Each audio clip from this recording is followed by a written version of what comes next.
Hello everyone, welcome back to the channel. Today we are going to start with the sixth part of human reproduction, which is fertilization, and at the end of this video tutorial we are going to solve some previous year NEET question. So let's start.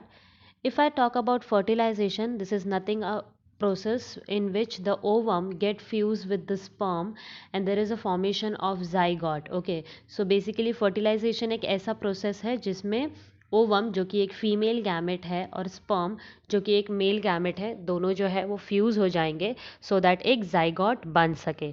So during coitus basically stamens are release from the male body by the penis which is a secondary sex organ inside the vagina which is known to be the insemination process. और जैसे ही sperm जो है यानी कि स्टीमेंस जो है वो fluid content और स्पर्म दोनों का मिक्सचर होता है. सो जब वो वजाइना के अंदर रिलीज हो जाएगा so the sperms are going to travel towards the uterus. जैसे ही वो यूट्रस में एंटर करेगा it is going to travel towards the fallopian tube और oviduct. Now if you don't know what is fallopian tube and oviduct, I have mentioned the link in the description box for my previous video.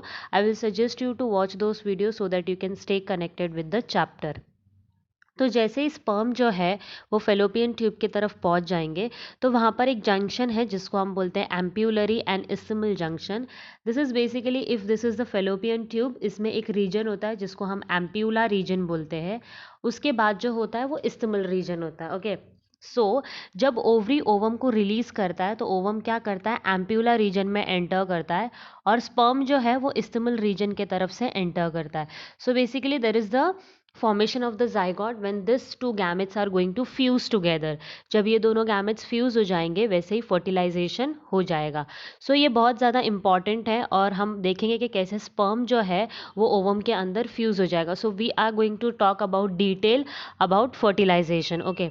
सो अगर मैं sperm की बात करूँ, sperm का जो head portion होता है उसके अंदर होता है न्यूक्लियस, और ये जो न्यूक्लियस है इसके अंदर जेनेटिक मटेरियल होता है और ये जो न्यूक्लियस है इसको बेसिकली हमें ओवम तलक पहुंचाना है. सो ये कैसे पॉसिबल है, इस जो ये हेड पोर्शन है इसके ऊपर एक कैप लाइक स्ट्रक्चर होता है जिसको हम एक्रोजोम बोलते हैं और ये एक्रोजोम के पास हाइड्रोलिटिक एंजाइम्स होते हैं. वो जो हाइड्रोलिटिक एंजाइम है वो दो टाइप के एंजाइम्स को सेक्रीट करेगा. One is hyaluronidase and the other one is acrosin. ये दो जो एंजाइम है जब ये साथ में सेक्रीट होते हैं इसको हम बोलते हैं sperm lysine. So when ever there is the secretion of enzyme that is hyaluronidase and acrosin together, this is known to be sperm lysine. Okay. अब हाइलोरोनिडेज और एक्रोजिन का काम क्या है वो मैं बताती हूँ.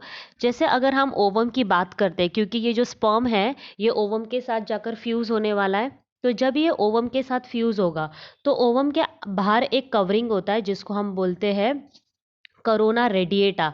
इसको हम शॉर्ट फॉर्म में CR भी बोल सकते हैं. तो ओवम के बाहर एक करोना रेडिएटा नाम का लेयर है और ये जो लेयर है वो हाइलुरोनिक एसिड से बनाया हुआ है. ठीक है, हाइलुरोनिक एसिड से बना हुआ है और इसीलिए ये जो एसिड है इसको ब्रेक डाउन करने का कैपेसिटी जो है वो हाइलोरोनिडेज के पास है. So you can remember it with the help of name. Hyaluronic acid को हाइलोरोनिडेज नाम का एंजाइम जो है वो डिग्रेड करेगा और जब ये करोना रेडिएटा को डिग्रेड कर देगा ये एंटर करेगा ओवम के अंदर वाले रीजन में. तो this is one important point. Other than this जो दूसरा इम्पॉर्टेंट पॉइंट है वो ये है, जैसे हमें पता है बहुत सारे स्पर्म जो है वो एग के पास पहुंचते हैं बट कोई भी एक स्पर्म जो है वो एग के साथ फ्यूज़ हो पाता है, राइट. क्योंकि सारे के सारे स्पर्म्स जो है वो एग के साथ नहीं फ्यूज़ हो सकते. This is not possible. ये क्यों पॉसिबल नहीं है, क्योंकि जैसे ही एक स्पर्म जो है वो अंदर एंटर कर जाता है inside the ovum, the outer region becomes more harden और इसी वजह से और कोई स्पर्म जो है वो ओवम के अंदर नहीं एंटर कर पाएगा.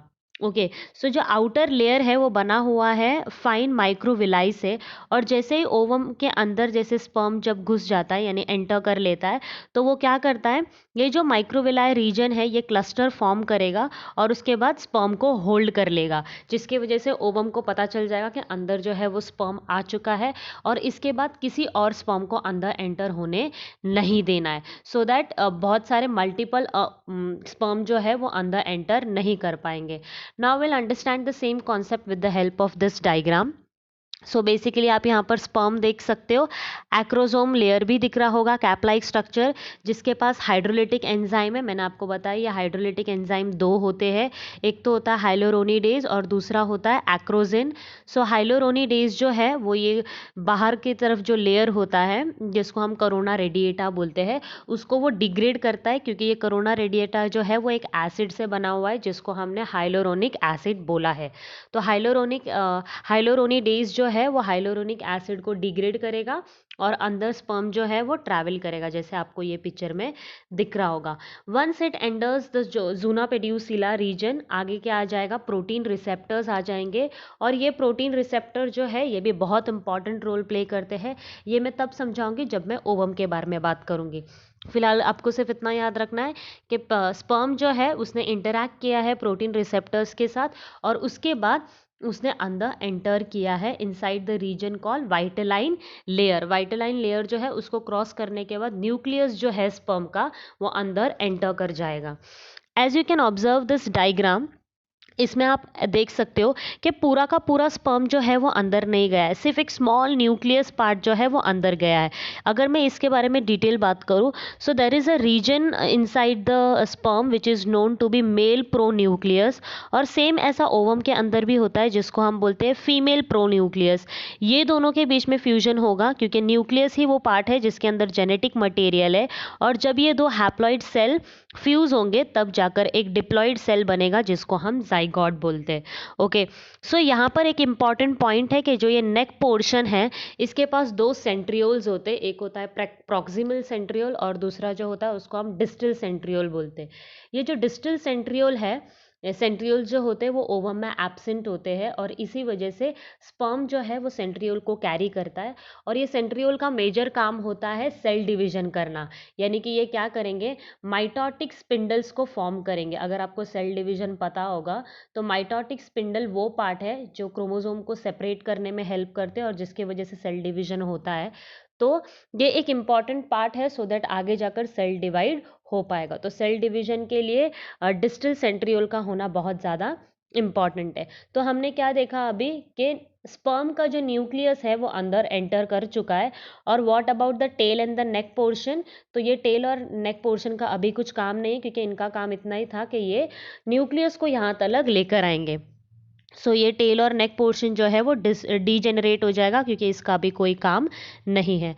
Now will talk about the female ovum, के ओवम के बारे में हम पढ़ेंगे। ये डायग्राम मैंने आपको बताया था जब मैंने आपको फीमेल रिप्रोडक्टिव सिस्टम यानी oogenesis के बारे में पढ़ाया था। तो उसमें हमने देखा था कि जो सेकेंडरी oocyte साइट है ये बेसिकली क्या करता है, ओवरी से निकल जाता है और मेंस्ट्रुएशन साइकिल कॉज करेगा अगर स्पर्म इसको एंटर नहीं करता है तो, ठीक है। तो इसने एक मियोसिस साइकिल कंप्लीट करता है और उसके बाद ये ओवरी से बाहर निकल जाता है। और जो फर्स्ट पोलर सेल है इसका कोई काम नहीं है, क्योंकि ये कॉर्पस ल्यूटियम बनाएगा, and if there is no chance of pregnancy ये फर्स्ट पोलर बॉडी जो है वो भी डीनेचर हो जाएगा। ओके, सो बेसिकली ये सेकेंडरी oocyte जो है, मैंने जैसे बताया कि फेलोपियन ट्यूब के अंदर एक तरफ से स्पर्म आएगा और एक तरफ से ओवम आएगा। जब इन दोनों के बीच में फ्यूजन हो जाएगा after fertilization meiosis two resumes, यानी कि सेकेंडरी oocyte में एक मियोसिस का पार्ट है जो रह गया है, और वो कब रेज्यूम होगा, जब स्पर्म इसको एंटर करेगा। Okay, so I hope the concept is very clear कि मियोसिस जो है वो अभी बाकी है, और वो कब कंप्लीट होगा, जब स्पर्म ये न्यूक्लियस में सेकेंडरी oocyte में जो है वो फ्यूज़ हो जाएगा। जैसे ही सेकेंडरी oocyte में ये स्पर्म फ्यूज़ हो जाता है, स्पर्म क्या करेगा, उसको एक टाइप का स्टिमुलेट करेगा, जैसे आपको यहाँ पर दिख रहा होगा, sperm enters and stimulates the egg और सेकेंडरी oocyte। सेकेंडरी oocyte को वो स्टिमुलेट करेगा, क्यों करेगा, सो दैट वो अपना सस्पेंडेड मियोसिस 2 जो है उसको फिर से कंटिन्यू कर सके। और जब ये मियोसिस 2 कंप्लीट होगा तो क्या हो जाएगा, सेकेंडरी oocyte जो है वो फिर से दो सेल्स में डिवाइड हो जाएगा बाय मियोसिस, और इसमें क्या हो जाएगा, एक जो होगा वो होगा सेकेंड पोलर सेल और दूसरा जो फॉर्म होगा उसको हम बोलेंगे हैप्लॉइड मैच्योर ओवम। जैसे टेल और नेक पोर्शन जो था स्पर्म में उसका कोई काम नहीं है, वो डीनेचर हो जाएंगे क्योंकि न्यूक्लियस जो है वो ओवम तक पहुंच चुका है। सेम वैसे ही ये सेकेंड पोलर सेल का यहाँ पर कोई काम नहीं है और ये डीनेचर हो जाएगा। ओके, डीजेनरेट हो जाएगा। और अगर मैं ये मेच्योर ओवम की बात करूँ तो ये एक्चुअली न्यूक्लियस को कैरी करेगा, जिसके अंदर जो स्पर्म का न्यूक्लियस है ये दोनों जाकर फ्यूज़ हो जाएंगे। तो ये जो मेल न्यूक्लियस है उसको हम बोलेंगे मेल प्रो न्यूक्लियस, और ये जो फीमेल प्रो न्यूक्लियस है इसको हम बोलेंगे female pro nucleus. So I hope the concept is very clear कि सेकेंडरी oocyte जो है वो क्या करेगा, स्पर्म से जैसे ही इंटरैक्ट करने के बाद अपना मियोसिस 2 को कंप्लीट करेगा और फिर से दो में डिवाइड हो जाएगा। One will be haploid mature ovum और दूसरा होगा second polar body. Haploid mature ovum जो है जिसके पास एक्चुअल न्यूक्लियस है और वो मेल न्यूक्लियस के साथ इंटरैक्ट करेगा और जाइगोट फॉर्म हो जाएगा। So I hope this concept is clear. When there is mating between the male pronucleus and female pronucleus, this formation is known to be mixing of the chromosome, क्योंकि दोनों के पास half half number of chromosome है।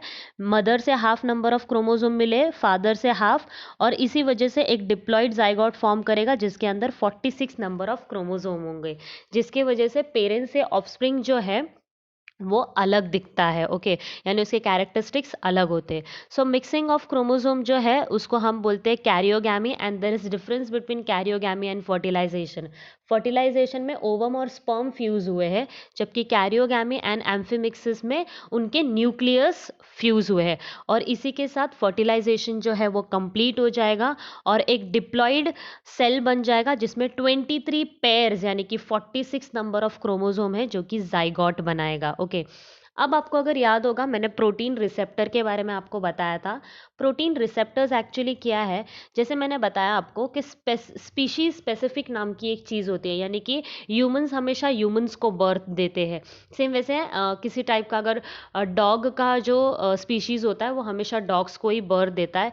क्यों होता है ऐसा? ऐसा सेम हमने प्लांट में भी पढ़ा था। That is because of the species specific interaction, यानी कि ओवम जो होता है उसके ऊपर प्रोटीन रिसेप्टर्स होते हैं और वो ग्लाइकोप्रोटीन्स होते हैं जिसको हम ग्लाइकोप्रोटीन फर्टिलाइजिन बोलते हैं, जो क्या किससे बने हुए रहते हैं, कुछ शुगर्स जिसको हम मोनोसैकेराइड्स बोलेंगे एंड अमीनो एसिड से बने हुए रहते हैं। और जैसे ही ओवम के पास ये स्पर्म आता है ये सेक्रीट करना शुरू कर देंगे। ओके, और सेम ऐसे ही प्रोटीन्स जो है वो स्पर्म भी प्रोड्यूस करता है जिसको हम एंटी फर्टिलाइजिन बोलते हैं। तो जब ये फर्टिलाइजिन और एंटी फर्टिलाइजिन एक दूसरे के साथ इंटरैक्ट करते हैं, ये इंटरैक्शन जो है उनको स्पीशीज स्पेसिफिक बनाता है, यानी कि अगर ये ह्यूमन स्पर्म होगा तो ये अंदर एंटर करेगा वरना नहीं करेगा। So this is a particular type of interaction which helps the species to interact with each other, और जिस वजह से इसको हम स्पीशीज स्पेसिफिक बोलेंगे। नाउ द नेक्स्ट इज कैसे पता चलेगा whether it is a female और मेल। तो जैसे मैं अगर आपको बताऊँ, ओवम के अंदर फीमेल्स जो होती है वो XX क्रोमोसोम कैरी करती है, यानी जितने भी ओवम्स है सारे के सारे XX गैमेट्स को कैरी करेंगे। बट स्पर्म्स जो होते हैं उनके पास हाफ स्पर्म्स के पास X क्रोमोसोम होता है और हाफ स्पर्म्स के पास Y क्रोमोसोम होता है। लेकिन ओवम में दोनों जगह पर XX ही होता है। जब Y वाला जो स्पर्म है वो X के साथ फ्यूज़ हो जाएगा तो वो बन जाएगा मेल बॉडी, और अगर X जो है वो X के साथ ही फ्यूज़ हो जाएगा तो वो बन जाएगा female body. Okay, so I hope the concept is very clear कि इसी वजह से फीमेल एंड मेल जो है वो जाइगोट जो है वो वैसे प्रोड्यूस होंगे, बिकॉज फीमेल जो है वो सिर्फ XX कैरी कर रही है और मेल जो है वो XY कैरी करे। So it is completely depending upon the male body के whether it should be a female और मेल। लेकिन ये सब रैंडम प्रोसेस है। ओके, सो कम्प्लीटली रैंडम है कि कौन सा स्पर्म किसको आकर फ्यूज़ करेगा। जो X क्रोमोसोम के ऊपर जो जीन्स होते हैं उनको हम X लिंक्ड जीन्स बोलते हैं। ओके, और अगर Y के ऊपर होंगे तो उसको हम लोग Y लिंक्ड जीन बोलेंगे। Okay, now will move on to the questions. In oogenesis haploid egg is fertilized by sperm at which stage? मैंने आपको बताया था ये ओवम, इसका आंसर बिल्कुल भी नहीं है, क्योंकि मैंने आपको बताया था सेकेंडरी oocyte, यहाँ पर स्टेज के बारे में बोला है। तो secondary oocyte is the stage when actually the ovary releases the ovum, right. Ovum को रिलीज करते टाइम वो कौन से स्टेज पर होता है? तो वो सेकेंडरी oocyte स्टेज पर होता है। The shortest phase in the menstruation cycle of women is, menstruation phase जो होता है वो 3 to 5 डेज का होता है। ल्यूटियल फेज जो होता है वो 5th से लेकर 13th डे, जब तक ओव्यूलेशन नहीं होता तब तक का फेज होता है। And then there is ovulatory phase जो सिर्फ 1 या 2 दिन का होता है, जब तक ओवरी से ओवम जो है वो यूट्रस तलक नहीं पहुंच जाता है। And then there is follicular phase, जब तक मेंस्ट्रुएशन साइकिल जो है वो अकर नहीं होता। तो इसके हिसाब से अगर मैं देखने जाऊँ तो ovulatory phase is the shortest phase. I hope you have understood all the topics and you have enjoyed watching this video. Thank you.